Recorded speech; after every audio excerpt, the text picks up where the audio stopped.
Okey, o'qishlar. Bugun ағылшын тілінде present perfect деген шартты өтетін боламыз. Негізі бұл шартты алдында да өткенбіз. Юнитте несімен қатармалар өтіп бара жатқанымыз үшін тоқталуға мәжбүрміз. Окей, present perfect дегеніміз негізі қандай шарт? Present дегенді түсінуге болады, значит осы шарт, иә. Бұл ағылшын тілінде осы шарт нешеге бөлінетін еді? Төртке бөлінетін еді. Біріншісі present simple, екіншісі present continuous, үшіншісі present perfect, төртіншісі present perfect continuous. Бүгін осы present perfect'ке тоқталамыз. Бұл қандай жерде қолданылады? Бірінші осы нәрсені біліп алайық. Содан кейін сөйлемдерін беріп өтеміз. Жарай ма? Бұл өкінішке орай бұл шарт біздің қазақ тілімізде жоқ. Орыс тілінде де жоқ. Бірақ біздің бір жағынан плюсқа шығатынымыз қазақ тіліміз бай ғой. Сол үшін переводы шығатта, мысалы орыс тілінде бұл нәрсенің переводы шықпайды, мысалға. Өткен шақ болып қала береді. Яғни бұл қандай жерде қолданылады? Яғни өткен шақта бір іс-әрекет болған болу керек, результаты қашан шығу керек, қазір шығу керек. Түсіндік қой, иә? Например, айтатын болса, сендер маған бір кітапты көрсетесіңдер да, ағай мынандай кітап бар деп. Мен айтамын, бұл кітапты мен оқығанмын деп. Яғни именно осы сөйлем мен оқығанмын деген present perfect'ке сәйкес келеді. Түсіндік қой, иә? Ал егер мен бұл кітапты оқыдым дейтін болсам, бұл өткен шақ болып келеді. Жарай ма? Яғни present perfect'те белгілі бір уақытты көрсетуге болмайды. Түсіндік қой, иә?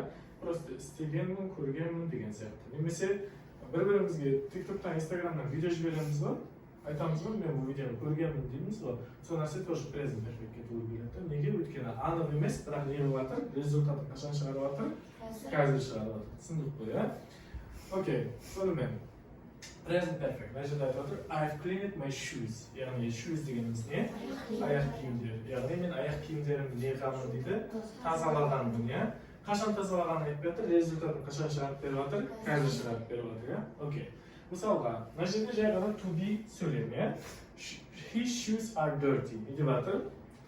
Оның аяқ киімдері жоқ, кір деп жатыр, лас деп жатыр. Бұл тек қана ол to be, иә? Байқап жатсыңдар, сипаттап жатыр. He's cleaning his shoes. Не деп жатыр?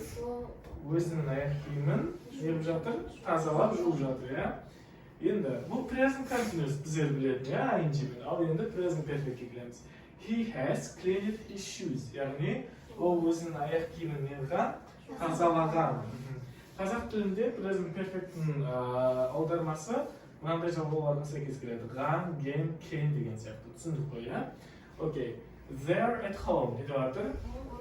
Бұлар үйде. They're going out. Не деп жатыр? Далаға шығып бара жатыр, иә? They have gone out. Яғни не деп жатыр? Олар далаға шыққан деп жатыр, иә? Окей. Сонымен I, we, you, they не қолданады екенбіз? Have қолданады екенбіз, иә? He, she, itке has. Қысқартақ болады екен, мысалы I, we, you, they деген сияқты. Мынаны he, she, it деген сияқты қысқартады екенбіз. Одан кейін ағылшын тілінде глаголдар нешеге бөлінеді дейді? Етістіктер екіге бөлінеді, иә? Правильный және де неправильный. Яғни правильный глагол болса оған не жалғайды екенбіз? Ed, иә? Неправильный глагол болса нешінші часты?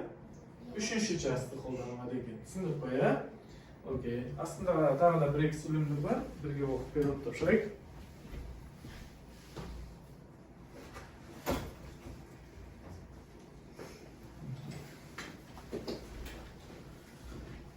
Яғни, мысалы айтатын болсақ, мінекей. We use present perfect for an action in the past with a result now. Яғни, жаңағы мен айтқан сөйлемді айтып отыр. Біз present perfect'ті қолданамыз, яғни іс-әрекет in the past өткен шақта болған болу керек, бірақ результат қашан шығу керек дейді? Қазір шығу керек дейді, молодец. Мысалы, I've lost my passport. Не деген сөйлем? Жоғалтып алғанмын деп жатыр, иә? I can't find my passport now. Яғни мен паспортымды қазір таба алмай жүрмін деп жатыр, иә? She's, яғни she has деген сөйлем екен. Байқадыңдар ғой, иә? She's gone to bed. Яғни ол не қылған дейді? Ұйықтауға жатқан дейді, иә? We've bought a new car. Яғни не деп жатыр? Біз сатып алғанбыз жаңа машина, иә, например. It's Kelly's birthday tomorrow. Яғни не деп жатыр? Kelly'дің туған күні деп жатыр, иә? And I haven't bought her a present. Не деп жатыр? Бірақ мен оған не сатып алған жоқпын дейді? Подарок сатып алған жоқпын. Hope is on holiday. Не деп жатыр? Хоп деген адам аты, иә? Хоп қай жерде екен?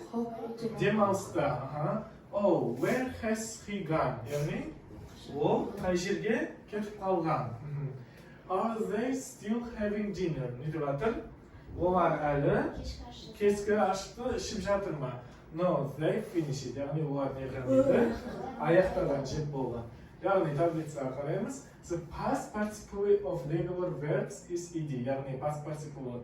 Яғни правильный глаголдарға не қосылады деп жатыр. Соңында ed жалғанады деп жатыр, иә? Мысалы clean, have cleaned, finish, have finished, stop, have stopped деген сияқты. The past participle is irregular verbs is sometimes the same as a past same and sometimes different. For example, яғни неправильный глаголдың нешіншісін қолданамыз деп жатыр? Үшінші частысын, иә? Мысалы lost болса have lost, do болса have done деген сияқты, иә? Окей, тақырып түсінікті болды ма? Present perfect деген қандай шартқа сәйкес келеді екен? Осы шарттан, осы шарт. Ағылшын тілінде осы шарт нешеге бөлінеді екен? Төртке. Қандай екен? Simple, present perfect, continuous. Present perfect именно қандай жерде қолданылады екен? Өткен шақта болған результаты қазір шыққан. Молодец. Сұрақтар бар ма тақырып бойынша? Хорошо.